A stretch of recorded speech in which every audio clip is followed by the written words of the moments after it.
Imagine taking your kids to their dad's funeral, only to be told you're not welcome. Am I the a-hole for taking my kids to their dad's funeral? Tag someone who needs to hear this story. I'm going to jump right in because the funeral is this Friday. My ex-husband passed away last week in a car accident, very unexpectedly. The troopers came to my house, I'm his emergency contact, to break the news. The first person I called was his father, and he flew out the next day with my ex's sister. Before he flew out, he asked me where we should have the service, in Texas, where we live, or back in Maryland where our families and friends all still live.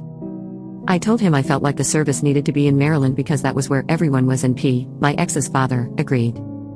He let me know the funeral home said they might be able to do a small viewing with just family, and I agreed to doing that as long as I felt like he was in a condition he'd be okay with.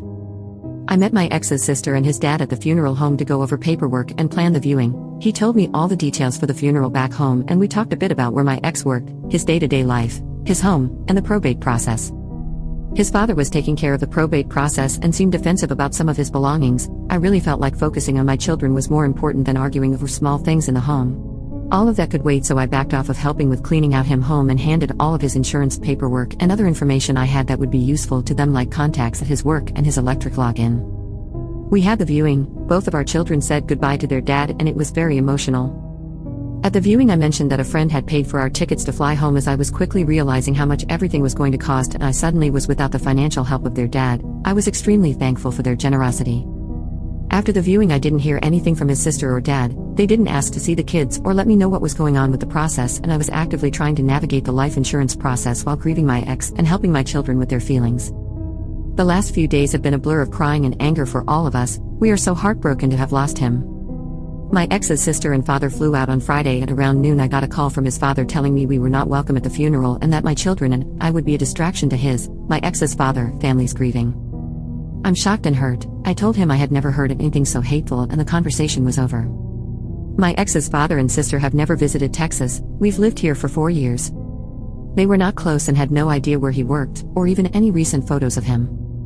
We were divorced but still good friends, and my ex was a devoted father. His children were his world. Am I the a-hole for not listening to his father and still taking them? The funeral is open to anyone. I can't imagine us being there among hundreds of other people will really be a problem. Edit, for those asking his reason, he said, well, I gave you a nice service here. We had a short viewing only and had previously agreed to the service being in Maryland, so no, there was no service. Also, for clarity, I am the beneficiary on the policies. My ex and I did his open enrollment together every year, and we put each other as our beneficiaries to make it easier if anything like this ever did happen. I have a wrongful death attorney and he is helping me with the process, but I will reach out to a probate attorney. Thank you to everyone for the advice on SSI.